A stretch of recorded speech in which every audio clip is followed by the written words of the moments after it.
Assalamualaikum warahmatullahi wabarakatuh. Perkenalkan, nama saya Anissa. Saya dari kelas PGSD Reguler 2A Universitas Muhammadiyah Muara Bungo. Di sini saya akan menjawab atau menjelaskan jawaban-jawaban saya dari pertanyaan-pertanyaan yang telah diberikan. Di mana pertanyaan yang pertama itu adalah jelaskan pengertian ciri-ciri belajar dan pembelajaran. Belajar adalah proses perubahan yang terjadi pada diri seseorang sebagai hasil dari pengalaman langsung atau tidak langsung. Sedangkan pembelajaran adalah proses pengajaran atau pemberian informasi dan keterampilan oleh seorang guru. Adapun ciri-ciri belajar. Ciri-ciri belajar ada 4 poin. Yang pertama itu adalah dapat dilihat melalui perubahan perilaku, pengetahuan, dan keterampilan. Yang kedua, bersifat aktif dan mengharuskan adanya keterlibatan peserta didik. Yang ketiga, memerlukan proses yang berkelanjutan dan berulang-ulang. Dan yang terakhir itu dapat dipengaruhi oleh faktor-faktor lingkungan seperti keadaan fisik maupun sosial. Selanjutnya yaitu ciri-ciri pembelajaran. Ciri-ciri pembelajaran yang pertama yaitu melibatkan guru sebagai sumber informasi dan keterampilan. Yang kedua, dituju untuk mencapai tujuan kompetensi tertentu. Yang ketiga, biasanya bersifat formal dengan adanya jadwal atau waktu pembelajaran yang ditentukan. Yang keempat, menggunakan berbagai metode pembelajaran. Yang kelima, memerlukan sikap positif dan motivasi untuk mencapai hasil belajar yang optimal. Dan yang terakhir, memerlukan adanya keaktifan dan partisipasi siswa dalam mengikuti pembelajaran. Baiklah, saya akan menjawab pertanyaan yang nomor 2, di mana pertanyaannya jelaskan tujuan dan prinsip belajar dan pembelajaran. Tujuan belajar dan pembelajaran adalah untuk memperoleh pengetahuan, keterampilan, dan sikap yang positif dalam kehidupan. Dengan belajar dan pembelajaran, kita dapat meningkatkan kemampuan dan potensi diri. Selain itu, pembelajaran juga dapat membantu dalam pengembangan karakter dan sikap yang baik dalam berinteraksi dengan manusia atau dengan masyarakat. Jadi dapat disimpulkan yaitu tujuan dari belajar dan pembelajaran itu ada 3. Yang pertama, untuk memperoleh pengetahuan, keterampilan, dan sikap yang positif. Yang kedua, meningkatkan kemampuan dan potensi diri. Yang ketiga, yaitu untuk membantu dan dalam pengembangan, yaitu untuk membantu dalam pengembangan karakter dan sikap yang baik dalam berinteraksi dengan sesama. Prinsip belajar dan pembelajaran.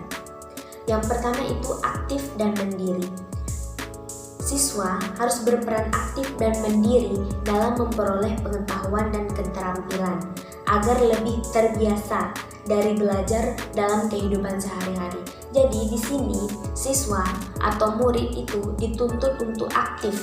Aktifnya bagaimana? Yaitu mencari pengetahuan yang lebih banyak, bukan hanya saja dari gurunya atau dari ibu gurunya, yaitu bisa mencari yang lebih banyak lagi. Contohnya itu dengan zamannya digital sekarang, handphone, komputer, itu bisa kita mencari pengetahuan yang lebih banyak lagi dari hal tersebut, dari handphone tersebut. Yang itu adalah yang dinamakan murid siswa yang aktif dan mandiri. Yang kedua itu berkelanjutan. Pembelajaran harus terus-menerus dilakukan dalam rangka mengembangkan kemampuan dan potensi diri agar bisa terus mengikuti perkembangan zaman. Jadi zaman itu terus berkembang. Semakin bertambahnya zaman berarti semakin berkembangnya zaman. Dimana zaman sekarang yaitu zaman elektronik, dimana siswa harus bisa memakai elektronik. Jadi itu tadi, siswa bisa mencari ilmu atau mencari pengetahuan dari elektronik, misalnya tadi dari handphone, komputer, dan banyak lainnya. Itu yang dinamakan mengikuti perkembangan zaman. Yang ketiga itu berkolaborasi. Siswa diharapkan bisa belajar melalui kolaborasi atau kerjasama dengan orang lain. Jadi, guru itu memiliki beberapa metode. Salah satunya itu adalah metode tugas mandiri dan tugas kelompok.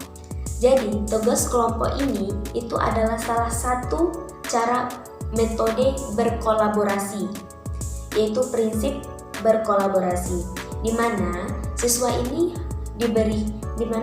ini akan bekerja sama dengan orang lain dalam satu kelompok. Jadi itu yang dinamakan berkolaborasi. Yang keempat itu adalah pembelajaran kontekstual.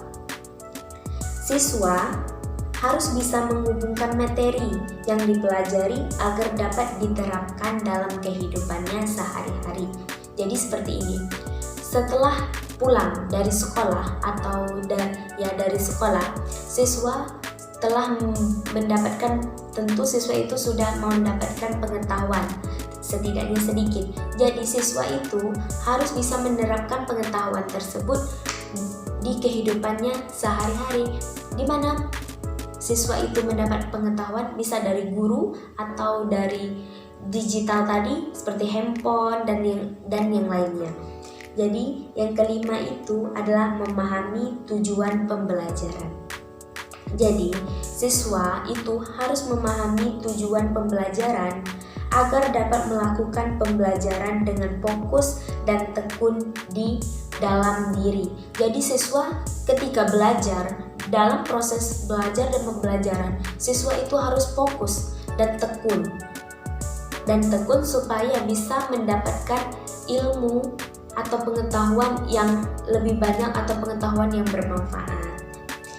Jadi selanjutnya kita akan menjawab pertanyaan dari nomor 3, di mana pertanyaannya yaitu jelaskan pengertian, perbedaan, contoh, implementasi dalam pembelajaran dan referensi bacaan Anda. Jadi di sini saya mempunyai 2 teori. Yang pertama itu adalah teori behavioristik. Teori ini adalah suatu teori yang mengemukakan bahwa pemahaman dan perilaku seseorang itu dipengaruhi oleh lingkungan sekitarnya melalui stimulus dan respon yang diberikan kepada seseorang.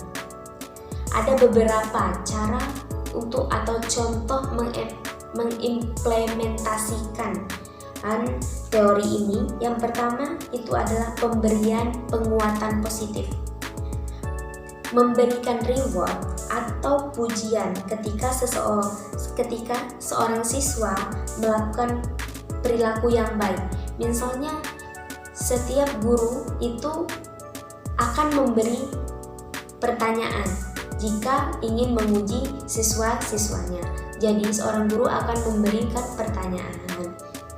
Dari pertanyaan itu, siswa kemungkinan sebagian dari siswa atau beberapa siswa itu memiliki nilai yang bagus atau memiliki nilai yang bagus. Jadi setelah siswa itu memiliki nilai yang bagus, guru itu bisa memotivasikan siswanya lagi itu memberi komentar yang positif. Misalnya kamu harus tetap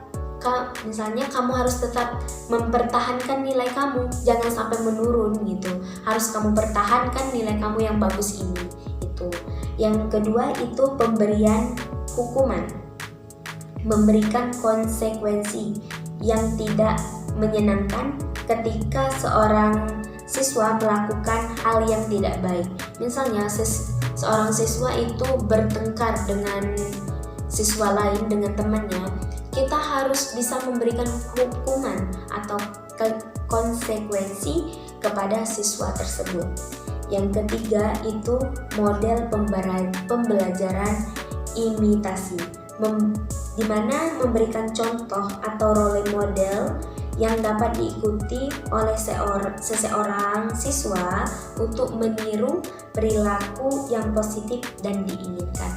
Di sini, guru otomatis akan memberikan pertanyaan. Jadi, sebelum memberikan pertanyaan, guru itu akan memberikan contoh atau langkah-langkah untuk mengerjakan pertanyaan tersebut supaya mendapatkan jawaban dari pertanyaan tersebut. Itulah yang dinamakan model pembelajaran imitasi. Yang keempat itu adalah pelatihan perilaku. Memberi pelatihan atau training untuk meningkatkan kemampuan seseorang dalam melakukan suatu perilaku tertentu. Dan yang terakhir itu adalah aplikasi pengganggu. Penggunaan ketidaksamaan untuk mengganggu pola perilaku yang tidak diinginkan. Baik ya, teori yang kedua adalah teori konstruktistik. Teori ini adalah pendekatan dalam psikologi dan pendidikan yang menekankan pada peran aktif dan kreatif siswa dalam membangun dan menyusun pengetahuan mereka sendiri. Saya memiliki beberapa implementasi di teori ini, yaitu yang pertama itu memberikan pengalaman belajar relevan yang berkaitan dengan pengalaman dan pengetahuan yang sudah dimiliki oleh siswa. Yang kedua, memberikan kesempatan untuk menjelaskan pertanyaan dan berbagai pemahaman mereka tentang topik yang dipelajari. Jadi, di sini siswa itu diberikan kesempatan untuk menjelaskan pertanyaan, terus memiliki jawaban yang lain itu bisa dikemukakan. Jadi itu yang namanya memberi kesempatan untuk menjelaskan pertanyaan. Yang ketiga itu memberikan lingkungan yang menciptakan keterampilan dan pengetahuan yang diperlukan untuk pengalamannya. Jadi, misalnya lingkungan itu harus nyaman. Ketika kita belajar dalam proses belajar dan pembelajaran, tentu lingkungan kita itu harus juga mendukung dalam proses tersebut. Dimana kalau lingkungan kita itu ribut, tidak nyaman, gimana? Otomatis pembelajaran itu tidak akan berjalan dengan lancar. Terus yang keempat itu adalah menghadirkan materi pelajaran secara terstruktur dan bersifat koheren. Baiklah, perbedaan antara kedua teori ini adalah teori behavioristik menekankan pengaruh lingkungan dalam proses pembelajaran. Sedangkan teori konstruktivistik menempatkan perhatian pada tingkat mental dengan memandang pelajar sebagai individu yang aktif dalam memproses informasi dan mengembangkan pemikiran melalui pengalaman. Jadi, untuk menjawab pertanyaan yang nomor 3 ini, saya memiliki 2 referensi. Referensi yang pertama itu adalah Hermansah Analisis Teori Behavioristik atau Edward Dordinke dan implementasinya dalam pembelajaran SD atau MI. Modeling Jurnal Program Studi PGMI 2020 7,1 15-25. Referensi yang kedua yaitu Suryana, Hermis, Aprina, Marni, Prasur, Harto Kasinyo, Teori Konstruktivistik dan Implementasi dalam Pembelajaran, JIIP, Jurnal Ilmiah Ilmu Pendidikan 2022, 5,7 2070 sampai 2080. Sekian, hanya itulah yang dapat saya sampaikan. Kurang dan lebihnya saya mohon maaf. Saya tutup dengan wassalamualaikum warahmatullahi wabarakatuh.